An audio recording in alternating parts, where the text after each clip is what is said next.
And on the third day I was asked, with no small amount of intrigue and problems and fixed phones and pink shirts, what is the most nefarious villain in your world? Hey guys, this is day 3 of my 30-day world. I got that right in another take. Sadly, I don't have it right in this one, so I apologise. All the same, I've got to really answer this question, and yet again I have real trouble answering it properly. I'm not the kind of GM that goes for villains. I mean, I go for antagonists. I go for dudes who are all about the I'm gonna beat them up, I'm gonna bugger them up, I'm gonna really stick it to the players kind of thing. And with that, yeah, I've got loads. I've got Menin Aphal, who is a disgraced knight. I've got Sobrajan, the Bandit King, who is, well, he's a Bandit King. He's a person who works with Falstaff the Mighty in kind of this grand way of being a highwayman and killing people and, well, as the case may be, stealing a lot of stuff. This is kind of the big thing. But really, I don't go for Sauron. I don't go for the Dismembered Lord. I don't go for Lord Galbatorix, Eragon. There, I have to get the obscure ones in. I don't go for Snoke or Darth Vader. I'm not interested in that kind of story. And I suppose it's because I'm not interested in telling a story where there is a bad person who you could kind of like condense and put them into this one form. I suppose it's because I don't really like that idea. I don't believe in the idiom of cut off the head and the snake dies kind of thing. I'm not interested in that particularly. I'm not really. I don't really believe that works. There's all kinds of things about that, but the spirit of this question is very different from the actual text of it. It's asking, who is the person who has the greatest negative effect on the party?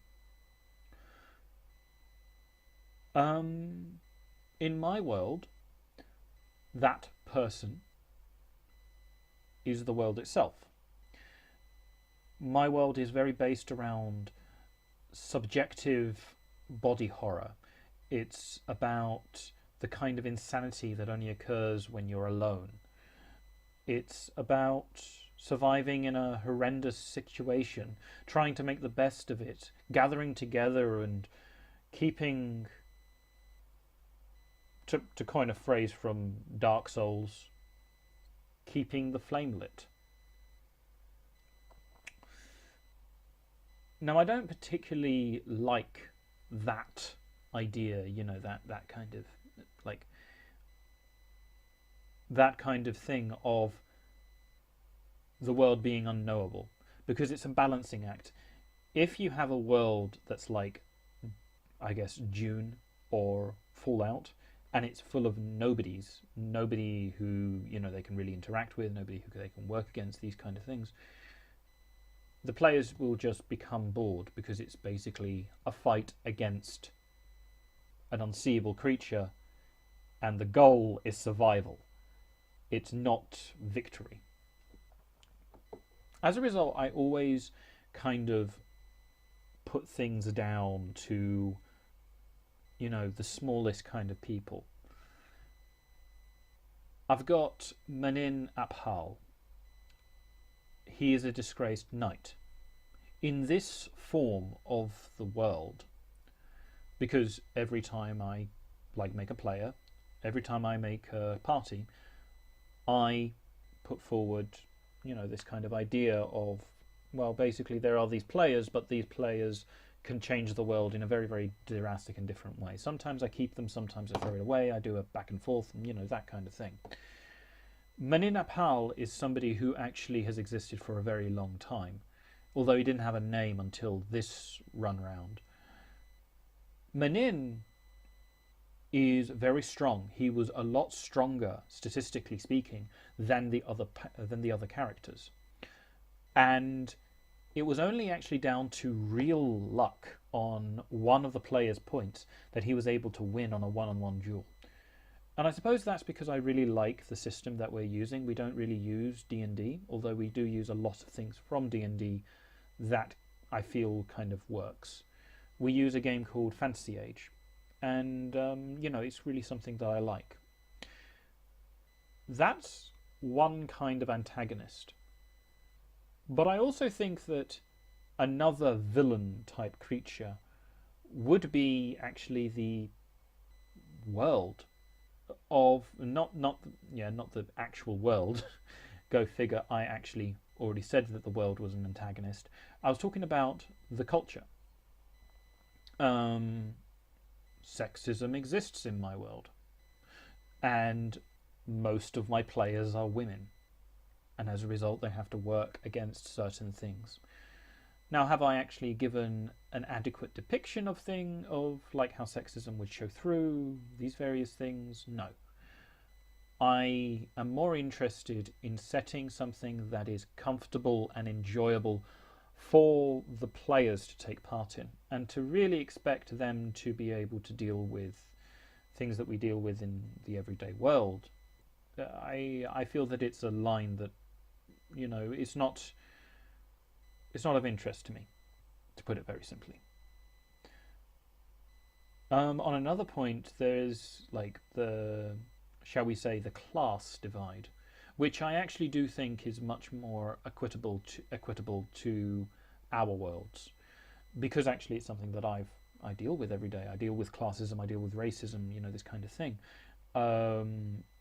When I'm dealing with this classism, for instance, let's look at Manin. Manin is a disgraced knight, and as a result he's kind of a shunned figure amongst the nobility. But he's still like orders of magnitude above most of the players in social circles. So how are you supposed to deal with that? The fact that Manin is an abhorrent bastard of a human being, and the players are generally morally okay, and yet the class circumstances make this person basically untouchable, until of course they offed him. It really makes for an interesting idea. There's a third kind of villain, and I think that it's actually going to be the players. The players are, to their own circumstance, their own worst enemies, because basically they are never going to have a situation where everybody is happy. That's just the kind of world that I want. I want a world where you can't get everyone on your side. And they've had it before. They've got things like that, where they've got NPCs who have just, no, I'm not dealing with you, I hate you, you're awful. And I think that that's a very, very good way of looking at it. If you're talking about nefarious in the sense of it is the most wide-reaching, that's gonna kind of come down to it, those kind of three ideas. If we wanted to put it down into a person, I mean, I've created different organizations, and they could be seen as evil. There is one group called the Hut-Kalau. The Hut-Kalau are a vigilante group. They fight and kill without any kind of order or word of law to back them up. They work entirely in this kind of idea of what they believe to be the good thing. Sadly, what they believe to be the good thing is kind of road justice. They ostensibly they are these creatures who have no like regard or attempt to really regard the word of law as being anything other than any kind of other thing. But anyway, that's me nattering on. I'm getting longer and longer with these videos, and I have the feeling that it's gonna have to get cut down eventually. I think I'm gonna try for that tomorrow. Today I've been really working hard as all hell, in order to find something that allows me to record without cutting my own voice out. I've been futzing around with this stuff forever, and I really hope it works out. Any case, I really encourage everybody, pop me a like, pop me a subscribe, and pop me across the bonnet if I don't know why I turned into Danny Dyer for a second there.